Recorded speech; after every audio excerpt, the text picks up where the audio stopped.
officer left. An hour later, Karen received a call from Christian, the car repairman who had checked on Bryce earlier. And he was actually returning one of Karen's calls. She'd called him sometime, he didn't get back to her. And so he was calling back, and he wanted to know, had Bryce made it home safely, because now it's been several hours from when he saw him last.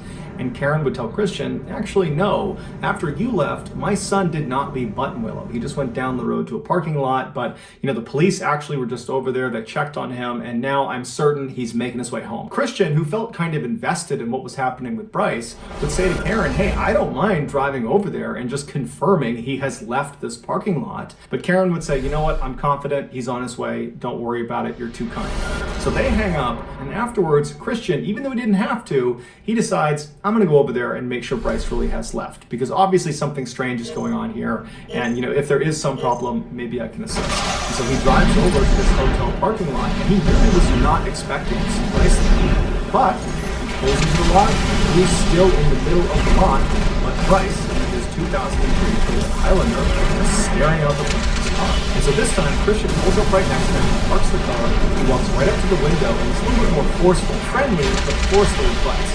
He hasn't rolled the window down, and Bryce obviously is very surprised to see Christian again. It's the third time seeing this car repairman. And Christian says to him, hey, Bryce, you need to go home. Your parents are so worried about you. You need to leave right now. In fact, I'm going to watch you leave, and then I'm going to follow you onto the highway to make sure you're going home. And so Bryce was a little bit taken back and how forceful he was being, but he would ultimately say, okay, yeah, all right, let's leave. So Christian goes back in his car, he goes right behind Bryce. After a few seconds, Bryce pulls out of the lot, he starts driving up the road, and Christian follows him. And for the next hour, Christian would just remain behind Bryce and watch him drive towards the Luna Gal. And while he was driving, Christian would actually call Karen and Mike back and say to them that their son had not left, but now he's good. He's on the highway, right behind him, he'll be home soon. And so when Christian and Bryce made it to the last leg on the way to the Luna Gal, Christian was confident that Bryce was fine and he would get home under his own steam.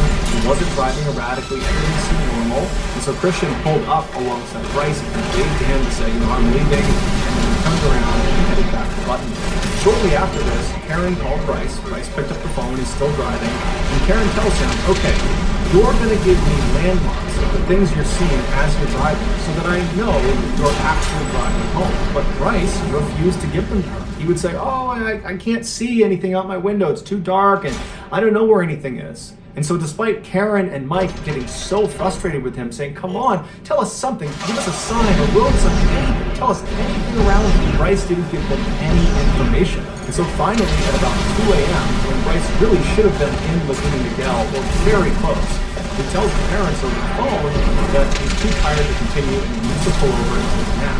At first, his parents urged him to just keep on going. Come home, you can sleep as long as you want when you get here. But as they were saying it, they realized their son had been awake for nearly 24 hours at this point, and it's the middle of the night, so it does kind of make sense for him to pull over and take a nap.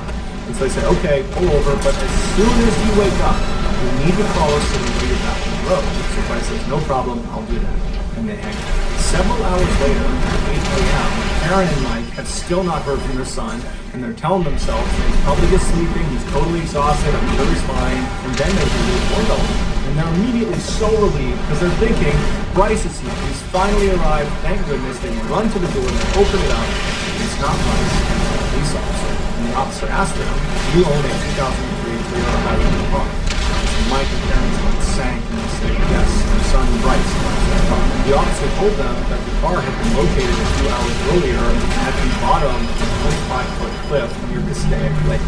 Castaic Lake is about halfway between Buttonwillow and Laguna Niguel. They told the parents that there was no sign of a driver. Bryce was not there. They did find 2 small drops of blood inside the vehicle, but beyond that, there was no indication that Bryce had sustained life-threatening injuries from this crash. They said the back window of the vehicle had been broken from the inside, indicating that Bryce had escaped the wreck by punching out that window. His laptop and phone were still in the vehicle, and his wallet and duffel bag were outside the vehicle on the road and looked like they had been rummaged through before they were left there. After an examination of the damage to the car, the final tire tracks that led down to where it had been found, and traffic cameras in the area, it was concluded that Bryce had actually intentionally driven off this cliff, and he had actually hit the accelerator right before he went over the edge. After Mike and Karen headed out to the crash scene and had a chance to talk to some of the investigators that had been looking for Bryce, they informed the parents that most likely what they were looking at with this crash was a failed suicide. But Mike and Karen, they just couldn't buy that. That was not like their son. And just 2 weeks earlier, when they dropped him off, he was happy, he was excited to go to school, he was talking about the future. He was not someone that was suicidal. And so what situation could he have possibly gotten himself into in just those 2 weeks that was so bad it would lead to something like this?